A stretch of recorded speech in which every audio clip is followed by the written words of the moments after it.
Hey everybody, welcome aboard. It is another edition of Sev and Geff Live. Paul Severino with you here. Glenn Geffner on the other side of the screen. Geff, again, always a pleasure, pal. How are you? Hey, this is episode number 10. It's a milestone for us. I got you a mug to celebrate. Fantastic. And I was looking at the schedule. We ought to be in San Juan, Puerto Rico today. Tonight would have been game one of the series against the Mets. We were looking at a 4-city, 12-game, 15-day road trip, which is going to wrap up these next three against the Mets. But here we are, not talking about the Marlins and the Mets, but talking about the Marlins' future today with JJ Bleday. Right, absolutely. Yeah, it is tough to bring up the schedule. I look at it all the time. And we talked last week that Monday was supposed to be an off day in New York, which is always fun, one of those fun cities for me at least. It stings every once in a while when you look at the schedule and figure out where we aren't or who we aren't playing and getting to watch and stuff like that. But one guy that, as you mentioned, will be excited to watch quite a bit going forward is JJ Bleday. He's going to join us in just a bit. You had given a question of the day. I want to let that marinate for a little while. Geff, what was your question of the day?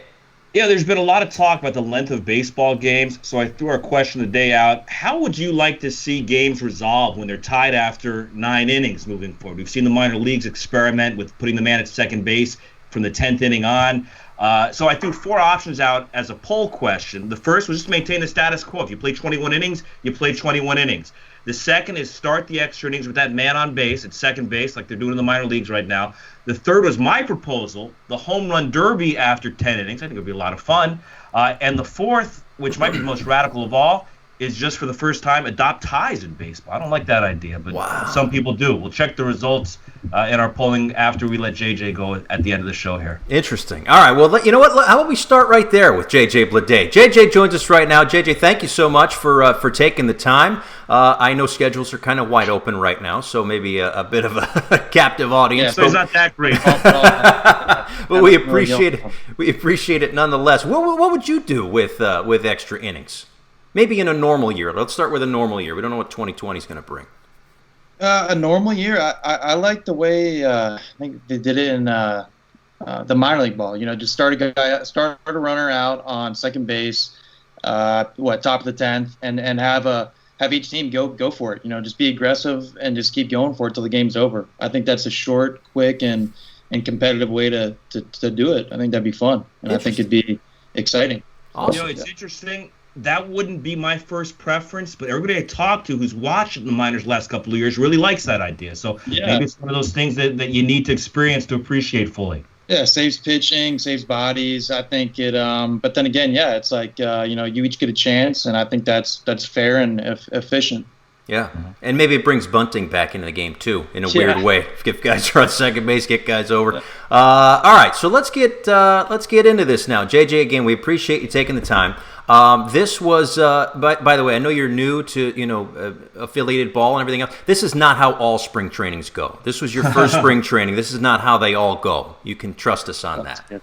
So not. So this was a little different, but gearing up for your first spring training. That started and is continuing, and will probably start again soon. Looking at January and February, where were you mentally? Mentally, I was locked in. I felt good, body felt good, mind felt good, felt relaxed, felt confident going into the season, and obviously we all know what happened, and to have that kind of taken away, you gotta make sure you're staying accountable with yourself back here and back home, and make sure you keep that feeling and keep that mindset. Well, you had your chance to get your feet wet at spring training this year, had the chance to get your feet wet at Jupiter right after the draft when you signed last year. Take us back to the whole draft process for you. You're in the middle of leading Vanderbilt to a College World Series championship, so you had other things on your mind certainly over the course of last year. But when you heard your name called at number 4, were the Marlins a surprise to you? Did you know they were locked in on you? What was that day like?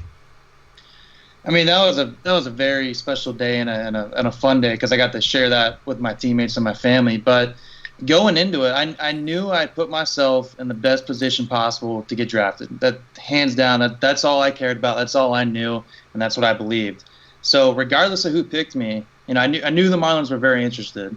But regardless of who picked me, I knew they were going to be getting a good player, and I would be excited to be a part of the organization. But to have that called and have that talk with DJ Savelic and Derek Jeter, awesome, huge. Just to it's officially starting a new career and a new chapter in your life, and just the thrill and to be a part of the Marlins. It's awesome. A lot of opportunity here in this organization, and a lot of room to grow. When you said you knew the Marlins were interested in you, I've talked to players who the Marlins have taken in the first round who said they never really talked at length to the Marlins, and they were shocked the Marlins took them. How do you know that? Is it conversations with scouts? Is it things you read? How do you get that sense? I mean, it's a little bit of both. Like to me, I try not to stay away from reading too much, because that can be true. It's too much speculation. So to me, it was just getting a good feel for the scouts and just seeing who was at the games. You can obviously see who's at the games. You try not to pay too much attention to it. But to have that happen with the SEC and have Derek Jeter and all the player development people there at the SEC tournament, and to show your value and to have fun out there, it's a perfect opportunity to have that happen and to have them see you and take you. It was a 5 for 5 day, wasn't it? Yeah. That was a fun day, man. Those don't happen too often. At what point did you know that there was so much Marlins brass there? After your first hit, after your fourth hit, before the game? I want to say it was like third or fourth hit. I believe my buddy Tyler Brown came up to me and patted me on the butt. He said, "Hey, Jeter's watching you," and I'm like, he was like messing with me or whatever. I didn't like really pay too much attention about it. And then after the game, I go, "Oh, wow, all right, they were actually there. Cool, man." At the risk of, and hopefully he's watching, but at the risk of making the Marlins CEO feel old, where was he? Where did he rank on your favorite players growing up? His answer to that is always, "Well, it makes me feel old when somebody says that." But where did he rank? Oh, top 3 for sure. I mean, absolutely. One is just it's the captain. He, on and off the field, the man. Was so disciplined and focused on one thing, and that's winning and being a good teammate. And looking up to that as a little kid, it's just that's the way the game should be played. And to have him do that for such a long period of time in New York, couldn't imagine how difficult that would be. But it's just that's a true. And then to have him forego his salary. I mean, that just speaks to. I mean, the dude's just a born leader. So. It's awesome. Yeah. Who were some of the other guys you grew up admiring, or maybe even patterning your game after a little bit as a youngster? I liked watching Derek, but I also liked watching Ken Griffey Jr., Robinson Cano, Barry Bonds. Like a lot of left-handed swings that, one, were kind of different, and two, they just had such a good plate presence in the box. Like they looked so comfortable. They could slow the game down and just change the pace, and then come in clutch and do some damage. So I'd say those 3 guys right there, those lefties. Well, you get to play for one of them. Depending on how quick you get to the big leagues, you may get to play against another one of those. And I remember talking with Isan Diaz last year, of course, made his debut at Citi Field, loved Robinson Cano. How often do you think about that without going crazy into, I'm not trying to blow up an ego here or anything, but I mean, do you think of that moment, that major league debut? Absolutely. And I think it's all visual, but at the same time, you're idolizing these guys, and some are still in the league right now. And it's like, once you were to get there, it's like, how would you feel? Like, how would you think? Going into spring training, I had to kind of not be a fanboy and make sure you kind of were doing your own thing, because it's like, it's your career. You don't want to still be that kid, and you want to kind of do your own thing. But it was kind of like that. So that's, to me, that's going to be the biggest mind change once you do get that call up and you do achieve that. What was the mind change like last year when you win a College World Series, you win every award you can possibly win in college baseball? All of a sudden now you're a professional. You're not going to class. Baseball is your job. What was that transition like? Pretty easy, man, especially when you're going to college at Vandy. You got to go to class. You got to make sure you're there every day, and you're being accountable for what you're doing. But to me, it was an easy transition. It's like, hey, you just got off one of the best, baseball ups of your life, winning the College World Series, and then now you're finally first round pick with the Marlins, and you gotta you're gonna start your career. It's a very exciting time, and to be able to start off in high A and be in that spring training facility, it was huge. It did nothing but make you comfortable and just make you ready to play the game and have fun doing it with a new team and a new jersey.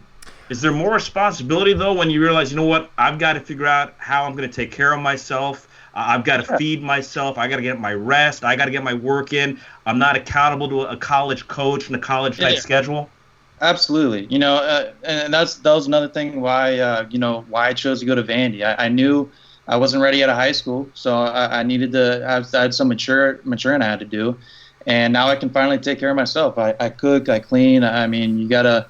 It's a job. So, but it's a fun job. You don't want to really think of it as a job. You want to still think of it as a game. So, that's the way I see it. Speaking of high school, I was looking up that you, as a junior, you hit 373. We know about your hit tool now, but you also pitched to an ERA of sub 2.5. So At what point did you make the decision, or was the decision made for you, I'm going to be a position player and not a pitcher? That was the first meeting when I went to Vanderbilt because Coach Brown, a pitching coach right now at Vandy, watched me hit, and I had a good game when he was there, watched me hit, and then Coach Jewett, who was the assistant coach at the time at Vandy, watched me pitch. So both their recruiting tools, they did the exact opposite of what they should do, basically, and still ended up managing to get there. Went on unofficial, loved it. And then a few months later, they offered me a scholarship. I took it. It was a no-brainer. But that first meeting, Coach Brown asked me, he's like, "Hey, would you still want to pitch?" I'm like, I don't know. I'll get back to you. Never ended up getting back to him. There were so many pitchers there that year. So I'm just like, you know what? I'm just gonna take a shot. And I love hitting. Hitting's something I've always seen myself doing. And I'm just gonna go for it. And got that starting position in right field freshman year. It's worked out okay for you. Yeah, it worked out this time. What was your pitch arsenal?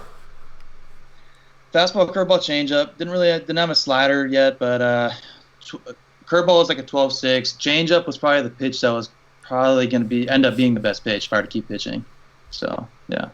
All right. What's it like now for you coming in here as a first-round pick, as a top prospect, and knowing that you're part of this group of young talent that we got to see on display at spring training this year? Got a lot of Marlins fans very excited for the future. But it's not just you. It's not like there's one guy coming into this organization. You may be at the head of the list, but pitchers, position players, there are so many of you guys coming in together. It's got to be a very unique feeling.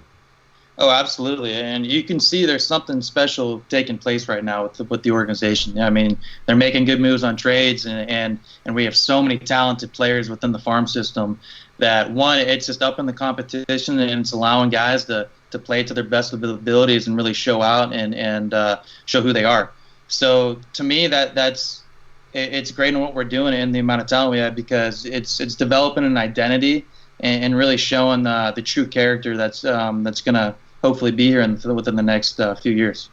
As Glenn mentioned, widely regarded as maybe one of the best draft classes the Marlins have ever had. I'm sure that that's great for June, and that's great for now to say, but as well as anybody, you guys as a group, however many of you end up making it there, have to get there and have to succeed there and have to sustain there, and that's all well and good. But is there a certain camaraderie between that? I mean, you said you read a little bit, but don't want to get too caught up with it. Is there a camaraderie with, hey, we can be part of something special this 2019 draft class? Oh, absolutely. I mean, we were really close this past year because we had instructs. We knew each other going into instructs, and then we have these mini camps later on throughout the winter, and you're constantly seeing each other and developing a relationship. So I think that relationship aspects and that camaraderie is huge, and you can definitely feel something. You can definitely feel some similarities in each other's games, in each other's personalities, and to show like, hey, like we're normal people. We have like pretty similar personalities, similar characters. It's just like college, It's just like that type of atmosphere. It's like you can win, and if you develop that and work hard at it, then it can pay off. It's interesting you say that because Vanderbilt is known for having a very unique baseball culture under Tim Corbin. And at some point, before we let you go, I want to get into that a little bit. But you came up through that culture. Do you see a similar type culture that's being bred in this organization now? Absolutely, absolutely. There's definitely some similarities with the one winning aspect and being a good person off the field and being a leader on the field. And to me, that's a huge aspect of wanting to win. I mean, if you want to win and you want to compete, you got to be mature about the way you go about your business and the way you go out and perform on the field. So yeah, absolutely, it's definitely similar, and you can definitely see some similarities between what all these staff members who've brought over from the Yankees organization and have kind of formed it with the Marlins' own identity. It's just it's been great, and you can definitely see the progression. Yeah, and maybe one of the clearest or most literal transitions was we don't know Derek Jeter was the captain of the Yankees. He now has the captain's camp and has had that the last few years with the Marlins. You don't have to walk us through all the secrets and the behind the scenes, but to partake in that, what was that experience like for you? Huge honor. Huge honor right off the bat to start off the year going into captain's camp, to get down there early, to learn some things non-baseball related, and to get your body going for big league camp and spring training. So it's like the best of both worlds. You're constantly growing and constantly improving. I'd say like the basis overall of what it was. It's one, becoming a leader. Various interviews with professional baseball players, including Hall of Famer Derek Jeter. So things of that, and then just like a normal, it would be like an instructs day in terms of the amount of baseball volume you're doing, which is great to get you, like I said, ready for that big league camp and get you comfortable and confident with your body and your mechanics. What do you take out of your first Major League spring training this year? I took a lot, man. That was what a cool experience. I mean, that was just awesome being around guys like Matt Kemp, guys like Sean Rodriguez, Corey Dickerson, Alfaro. I mean, there's just so many guys. Alcantara.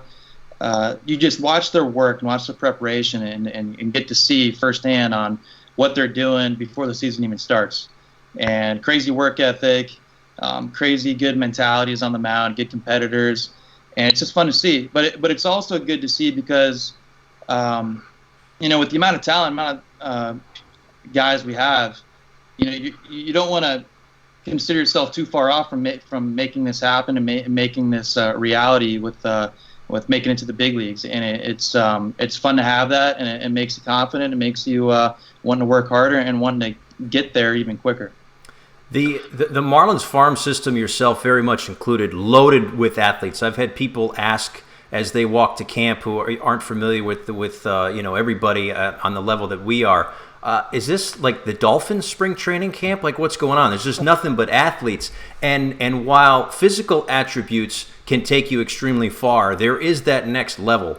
Now I liken it to kind of what a lot of people are seeing. Don't give it away. I haven't seen episodes 3 and 4 yet of The Last Dance, but the way that Michael Jordan, beat you mentally before you even got on the court. Of course, that bled into Kobe Bryant. And I always thought that Kobe Bryant and Derek Jeter had that similar mentality. Yeah. So is that something that they're trying to get you guys to understand too, that if you're the most talented guy in the field, great, but you got to be the most mentally strong too? Absolutely. That's something that Derek really preaches when he does talk to us, and it's something important to where you got to drive your own bus, man. Like you gotta. I mean, yeah, you have the coach there, but I mean, it's you guys, and it's you guys being accountable for winning ball games and being ready when that first pitch is thrown. So I think along the lines of that, yeah, it's like Michael Jordan, Derek Jeter. It's them wanting to win. It's that driving force. And it's kind of seeing, all right, which guys can do that in the clubhouse along the lines of that, and who can. Now you don't have to be super like a rah guy, but just being accountable and being and really showing that you're doing your own actions with what you're preaching.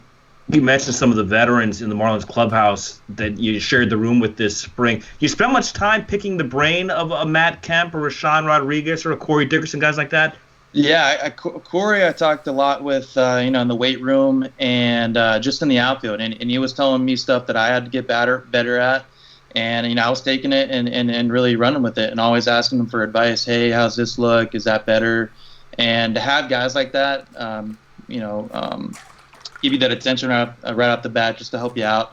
It's awesome, and you're dumb if you don't take that and run with it, because that's something huge that can help you out later in your career. You played college baseball at the absolute highest level in the SEC, winning a national championship last year. How different was the college game to what you experienced in Jupiter last year and what you saw this spring? Well, there wasn't as many fans. That's one thing. Might have to get used to that, pal. I think bingo night was probably the best night. But no, it was. It's definitely a change of pace in game. It's a little bit quicker. The games are hot. It rains about every day, and the ballparks don't really. You're not hitting as many home runs as you should. So it's a lot of recipes for disaster in some cases, but it's definitely a learning tool, and it was an awesome experience playing with that team in Jupiter, and to have that, and when you hear all those things, you're like, the ball definitely flies, and people don't throw as hard as they say they're throwing, and then when you get there, you're like, all right, people are being serious, they're throwing hard, they're coming after you, and it's a good challenge. And that's what I liked about it right off the bat. That's where the mental toughness comes in. Exactly. When it's raining, when things aren't going well, when things aren't going your way. Exactly. And you just got to learn to take it and like I said, be mature and be prepared. Just be prepared to play every single day. You, of course, had a long line of trying to prepare for this moment and the moments that will come about. We've talked about your success in high school and some of your success at Vanderbilt as well. But in between there was a summer, I guess, spent in the Cape Cod League. What did you take away from that experience that then propelled you to get better at that college level, which ultimately led to the draft? Yeah, so it was actually the experience prior going to Cape Cod. I mean, like the way I see it is like each experience that you have each year in baseball, I mean, you got to take it with you and you got to really reflect on it. And I hadn't had a good freshman spring, and to me that kind of flipped around. I learned some new things, learned how to be more positive, learned how to separate pitches from pitch to pitch each at bat, and then you learn something the next year, and then we ended up losing to Mississippi State before I went to Cape Cod, and that kind of made me mad, and it left with a different taste in your mouth, but. Going up to the Cape, you're like, all right, I gotta work on some things, and you want to work on some things in order to get back in that position you were in just a few weeks prior. So, one, you're playing every day, just like pro ball, and you're traveling. Obviously, it's not as far, not as different location and all that, but you're playing every day, and you got to get your body ready. You got to make sure you're ready. You got to make sure you're prepared, and that's pretty much it. That's the best similarity into getting you ready for pro ball is playing every day. You're not going to have a good game every single game. You got to make sure you're eating right, sleeping right, and getting the proper mindset going into the game.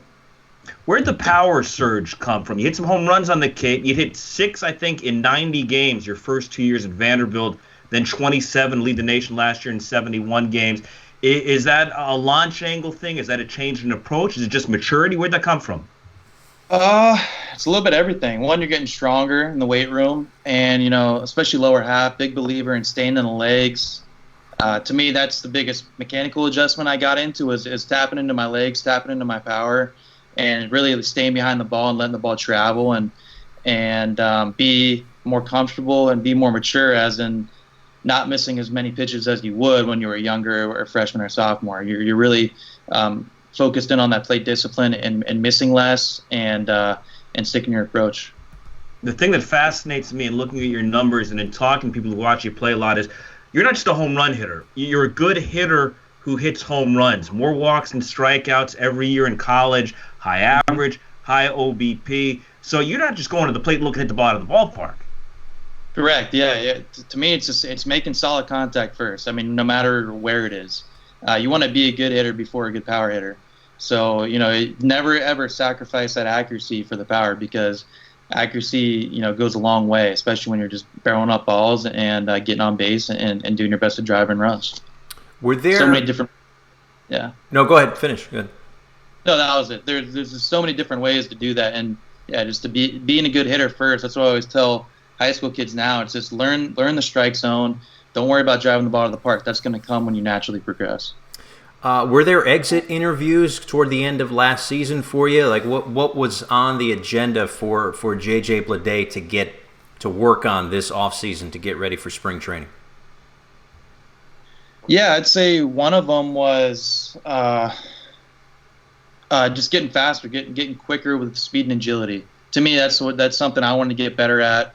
And you can always hone in on your body and get stronger. But having that quickness and having that strength to make a better read and get to a ball, further in the gap is huge. So doing that to help with my defensive game was probably the main thing I focused on this offseason. It seems like you are focused on being a complete player. I mentioned not a home run hitter, but a hitter. I know you take a lot of pride in your play in the outfield, your arm strength, the ground you cover out there. You're not a one-trick pony. No, it's all about being being top notch in your whole entire game. I took that from Nolan Arenado. I remember I'd watch so many videos of him, and he's always if he's getting better, and really doing that every day and constantly trying to improve. It's like why shouldn't I take that mindset into doing that every single day as well? So was that? I was going to say, he puts up huge numbers every year, Arenado, and yet if he never swung the bat, he'd be so valuable because of what he does defensively, which is unparalleled. Exactly. It's just really, taking into account, what you want to do in this game and how you want to just be a complete player and just get better.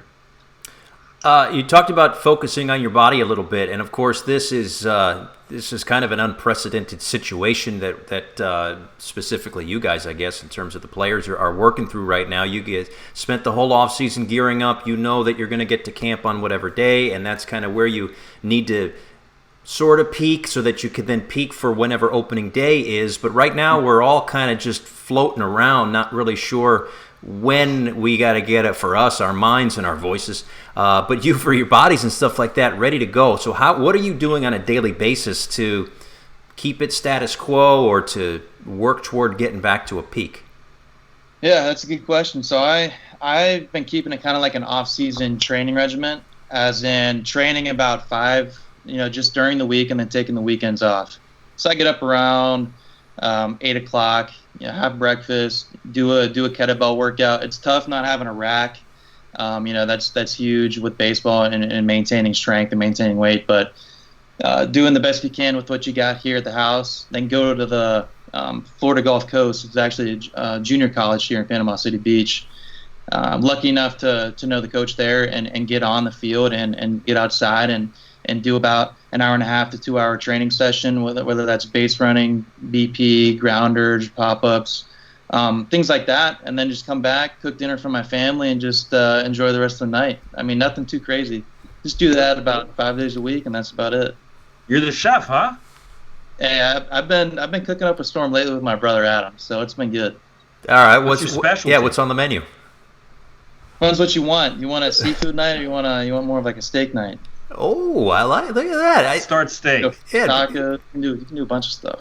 Be like mac and cheese if you ever come over my house. Right out of the box. Right out of the box. Nothing better than that. So you're would you consider yourself like a good enough chef to just kind of eat and survive, or is like do you have an interest in culinary stuff?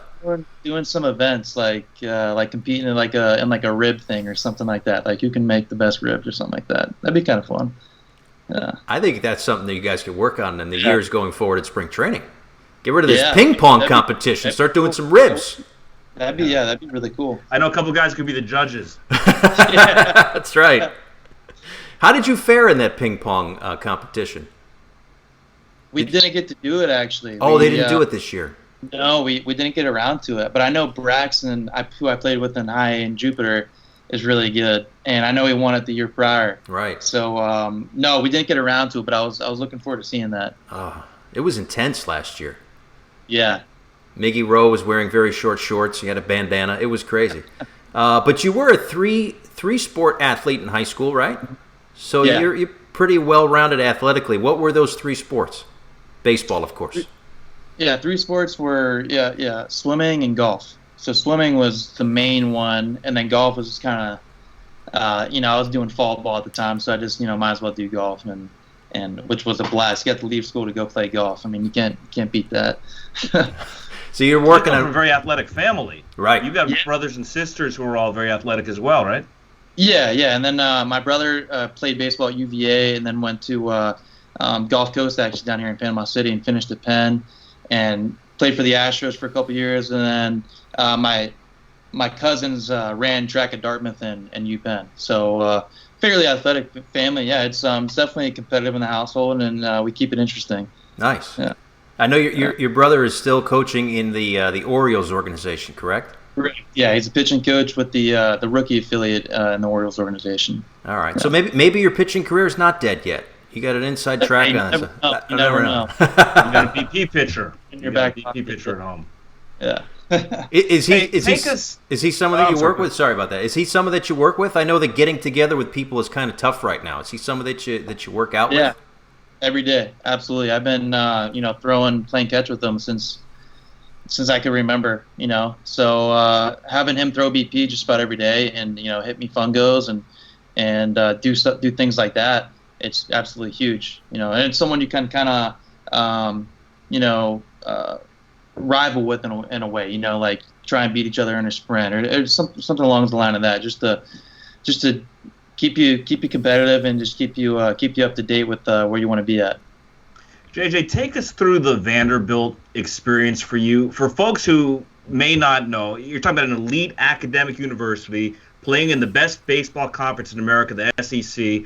In 2003, Tim Corbin took over. The program wasn't much of anything. He's now won a couple of national championships, a perennial power with tremendous alumni support, alumni all over the big leagues. This very unique culture that's been built there. How has Tim Corbin done what he's done at Vanderbilt? How has he done what he's done? I just say consistency, man. That dude is probably the most consistent human being I've ever met in my life.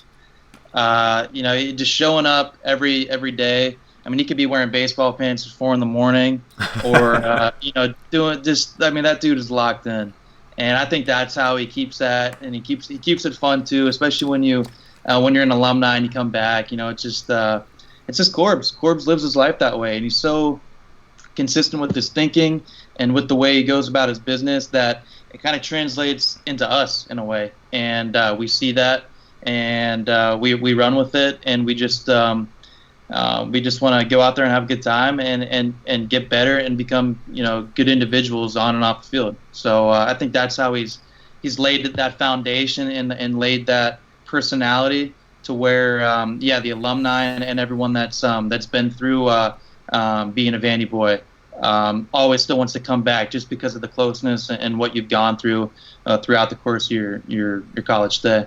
And as an alumnus yourself now, I know you spent a good chunk of the winter back in Nashville working out. For folks who don't know, there's a professional locker room in the ballpark where all the 15 guys who played in the big leagues last year at Vanderbilt are all welcome back. Everybody in the minor leagues at Vanderbilt's all welcome back. And you guys are out there pushing each other every day and also helping the kids who are still there playing ball. Yeah, absolutely. Yeah, you're actually sharing lockers, just you're making even more of like a brotherhood. Because even if you've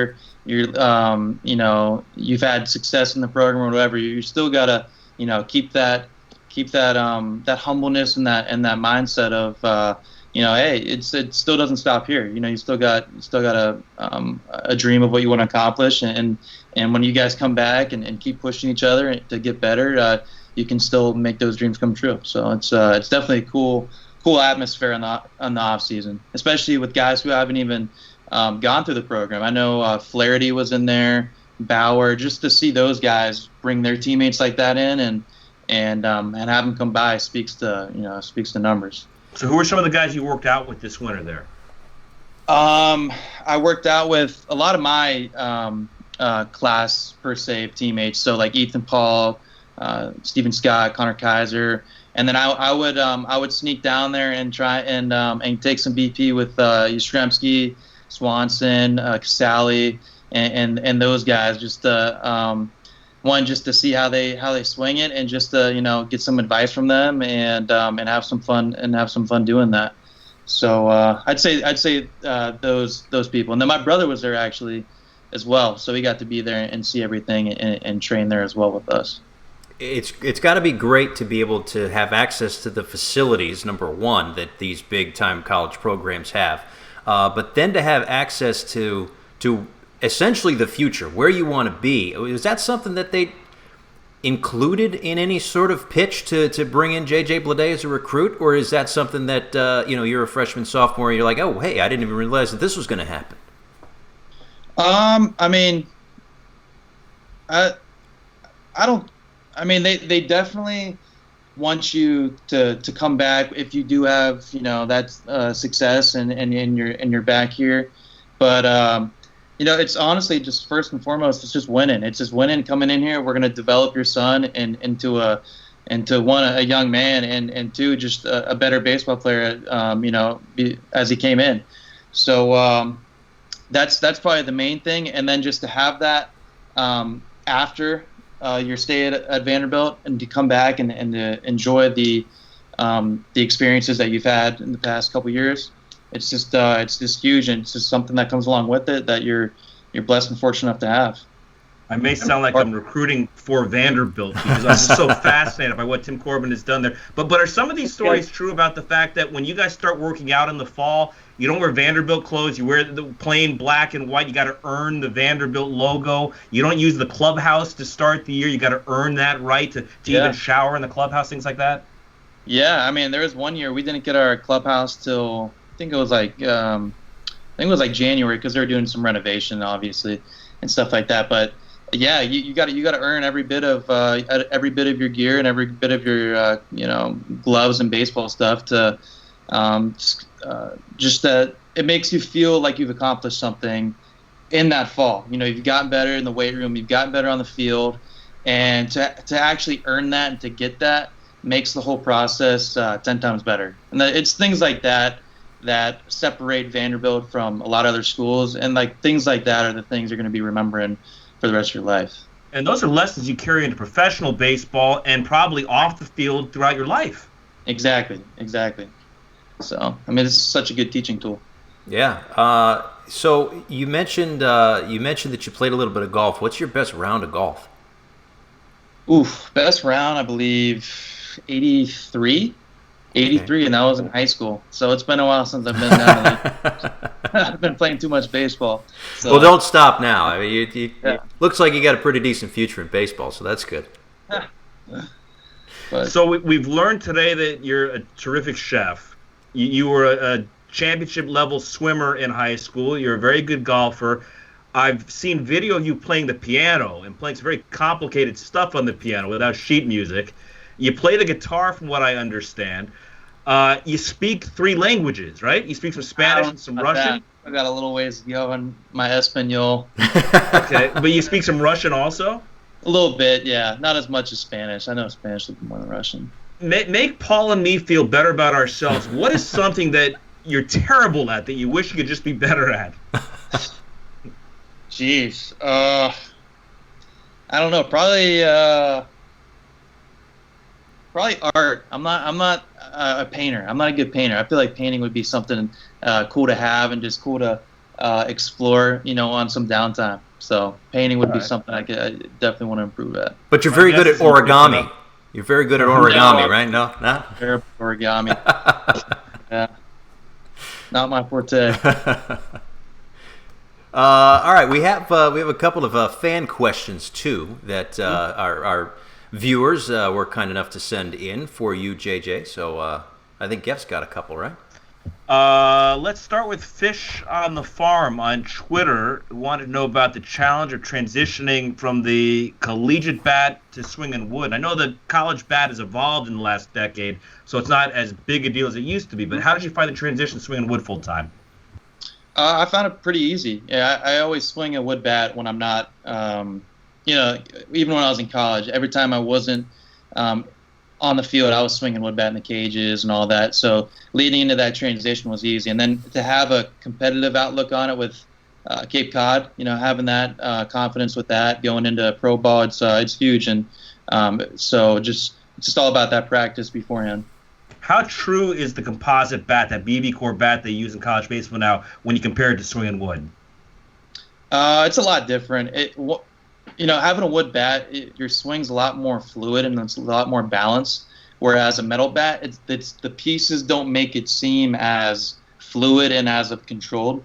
So I feel like you can kind of get away with some things with a wood or a metal bat, obviously, just because one, it's metal, and two, it's two-piece bat, so you can't really break it. But the wood bat definitely,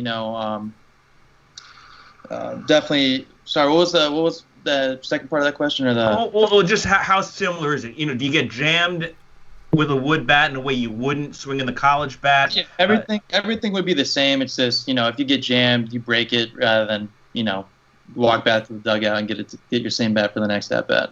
All right, we have a very devoted viewer, Vicente, who actually watches from Spain, who knows that you speak Spanish, and he wanted to ask you about how that's helped you in developing rapport with some of the Spanish-speaking teammates you've had over the years. Yeah, no, it's huge, and I think being a bilingual organization and having them, really want that and incorporate that is huge. I think that develops communication and relationships to help win and to help create a good atmosphere. So I think learning a new language, especially Spanish, and especially being in Florida and South Florida, it's good to connect with the community and really reach out there. You haven't used your Russian yet at the ballpark, have you? No, not yet. You've got some Russian family members. Gymnastics or something. What was that? You've got some Russian roots, right? That's why you took up the study of Russian at one point? Yeah. My dad's side. My dad's side's Russian, and it's called Byelorussy, which is White Russia. So it's from Poland to Moscow. It's like in that area, like Ukraine, Poland, and Russia. Wow. All right, got one more fan question for you. It's from Johnny, also on Twitter. Want to know your favorite road ballpark in the SEC? Arkansas. Arkansas is a nice stadium. It's like a minor league ballpark, and fans are good. They're not harassing you as much as some other SEC schools, but it's just a good atmosphere. They're in Mississippi State, beautiful stadiums. Yeah, Mississippi State's unreal. Yeah, Brian Anderson, Ryan Stanek agree with you. Arkansas. This is a live question actually right now. Our friends at Fish Stripes are watching on YouTube, and they want to know if anybody still calls you Jeffrey. My mom, when she's really mad. That's probably the only person. Jeffrey Joseph. That's my name. So hopefully she hasn't done that in a while. For future reference, no periods in JJ, right? Correct. Yeah. Like CC Sabathia. Yeah. Right. I mean, I'm not picky about it, but I mean, there's no big deal if there's no periods. Yeah. We have to get it right, though. We have to get that right. One other thing, and Geff will run through these that we always do, is our hit and run toward the end of our show. Some quick hitting fun questions, and then, of course, we let you run. It's very, very intuitive. All right, so here we go. Some quick ones. What do you got, Geff? All right, you studied environmental sociology at Vanderbilt. What was your favorite class you took at Vandy? Energy transitions. Paul took that one. Yeah. Sophomore year. What was energy transitions? Country music, huh? What was energy transitions? It was just like solar power and hydropower, things along the lines of that, and just I don't know, incorporating more of that into the economy or something like that. All right. Seems like you took a lot away from it. That's good. Really, really interesting class. What was the toughest class you took at Vanderbilt? Ooh, believe it or not, 19th century Germany. 19th century German history. Yeah, it was tough. Real tough. A lot of reading. All right. That sounds like a Jeopardy category. Yeah, I mean, it was some like far out there questions and hard stuff. I'll tell you that. What was your all-time best celebrity sighting in Nashville? Gotta have some good ones for there, right? Thomas Rhett. All right. Yeah. Were you a country music fan when you went in there, or did you just become one being there? I kind of developed more when I got there. Mm-hmm. Yeah. All right. The current major league pitcher you most look forward to facing one day. Max Scherzer. I mean, that's just one dude that'd be such a fun at bat to, actually see. Yeah, we've been on the wrong end of a lot of Max Scherzer gems over the years, but he's a fun guy to watch compete as often as we see him. Yeah, no questions about that. Yeah, such a great competitor. And we'll wrap up with this, being stuck at home over the course of the last 6 weeks or so. You buy anything crazy on the internet? No, I haven't. Believe it or not. You're the one. No. Maybe like a candle or something. I don't know. That's probably the weirdest thing I got. All right. Here's a bonus one for you. What's on the menu tonight from Chef JJ? I think we got some prime rib tonight, actually. And how will that be prepared?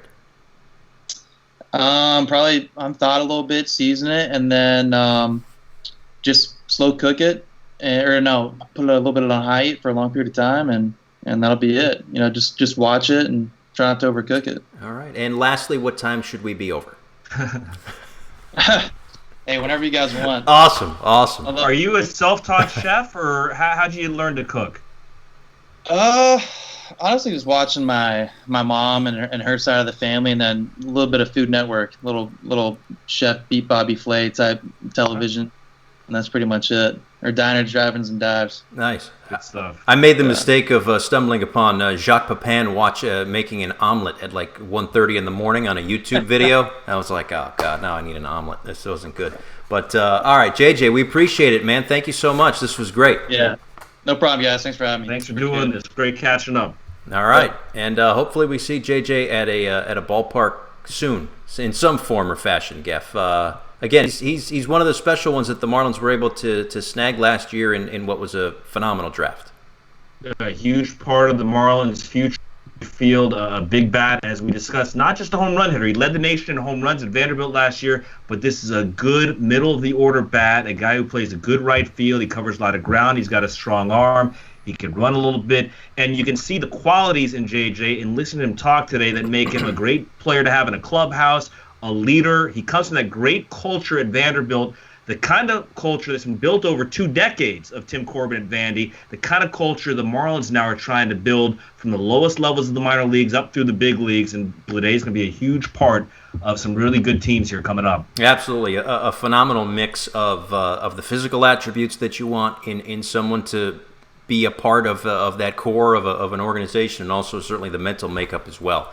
A lot of comments that I'm seeing here for those that were watching about his humility and whatnot. That's just as impressive as his power and his hitting ability. All right, we had again, Geff, we had our question of the day earlier, and I accidentally ran the results. But for those that missed it, we'll run through those results one more time. I've actually got some updated numbers. Okay, fantastic. Good. More current than the numbers that you might have on the screen. Yes. I was surprised by this. 52% of those who voted said they'll play unlimited extra innings if the game goes 16 or 18. My problem with that is fans leave the ballpark, particularly at a night game after 10 innings or so. You can't stay up all night. And then when you play those real long marathon games, you got to send pitchers down, bring guys up from AAA because you burn through bullpens.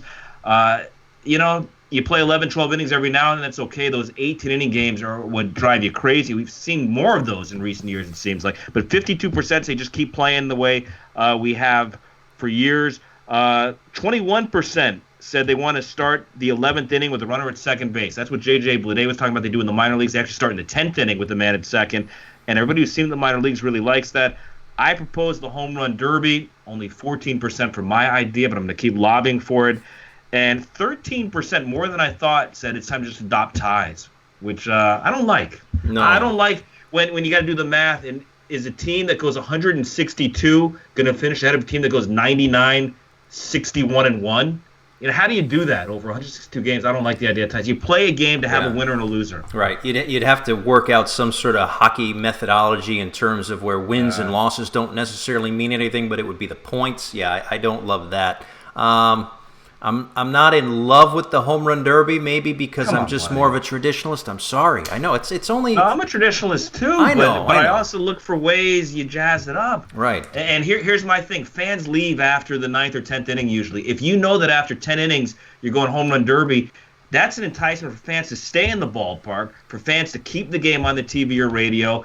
For me, the MLB network, you would know this better than anybody, the MLB network is going to cut in anytime the Marlins go to a home run derby. Anytime there's a home run derby anywhere, that for me is must-see TV like a shootout in hockey or soccer would be. I think it's exciting. Yeah. And we'd see our buddy Matt Vasquez, hey, let's go to Miami. The Marlins and Phillies are headed to home run derby. Let's see how this one turns out. Right. I think for me, I don't hate every aspect of it, but I think it's got to be a little bit past the 10th. I think that's a little too soon. The 11th. Maybe even the 12th. We'll see. I don't know.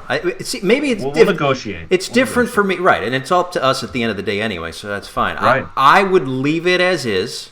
I understand why there would be some problems with that, but keep in mind the second game I called as a Marlins play-by-play guy was a 17-inning game against the Chicago Cubs. So whatever. So I was kind of... We've had a run the last couple of years of 16, 17, 18-inning games. We had years ago a 21-inning game. Fortunately, a day game in New York on a Saturday afternoon went 21 innings. Right. But to me, that's like a battle of attrition. And I understand all the after effects of that and the pitchers and everything else. I get it. But and I've seen in the WBC the runners on second base thing. I didn't love it, but I'm coming around to it. But anyway, that's just me. All right, listen. Lots of different ways that you folks can get a hold of us if you want to, or follow us in one form or another. We've got of course the Twitter handle of at Sev Geff Live, our YouTube channel, which is always on. We, as you know, obviously you're watching the show. We send out the links the different ways. There's a Facebook page as well, Geff, right?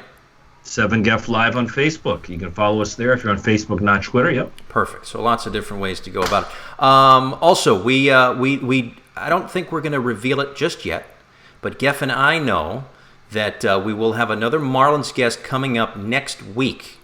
A current Marlin player will be on the show next week. We're going to wait a day so that we can have the fancy graphic and everything else, day or two, and figure that out. But it's an exciting one that we're going to get a chance to talk with next week. It is. I want to mention one other thing when you're talking about the Twitter and the Facebook and all that. We're grateful to everybody who's been tuning in. We're especially grateful to everybody who has retweeted the episodes of the show, trying to spread the word, get as many people to watch as possible.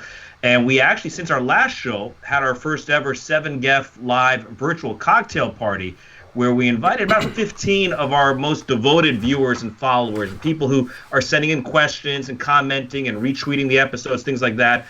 We hung out for about an hour and a half. I think it was this past Friday, and had folks from across the United States and literally around the world. Had somebody on from Cuba, from Colombia, from Spain. Got a regret from Israel who couldn't make it, but we'll be on our next. We're going to do this again, but we're looking for the folks who really support the show, go above and beyond, and you may wake up one day to a private message on Twitter that you are invited to the next Sev Geff Live virtual cocktail party. Had a great time talking baseball.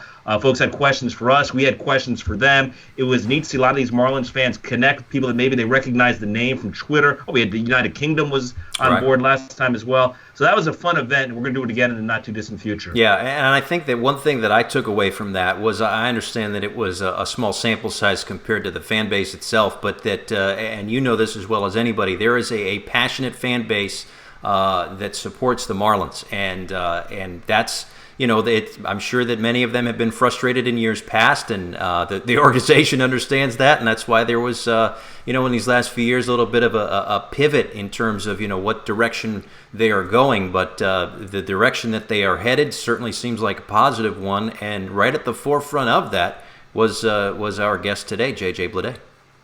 Can't wait to see JJ continue to develop here in the next year or so, and before too long get to the big leagues and be a huge part of the future here in Miami. All right, folks, that's going to do it for us. Continue to stay home, stay safe, and we'll all keep hoping and praying that we do all that stuff so that we can get back to baseball and watch some games in 2020. Geff, a pleasure, my friend.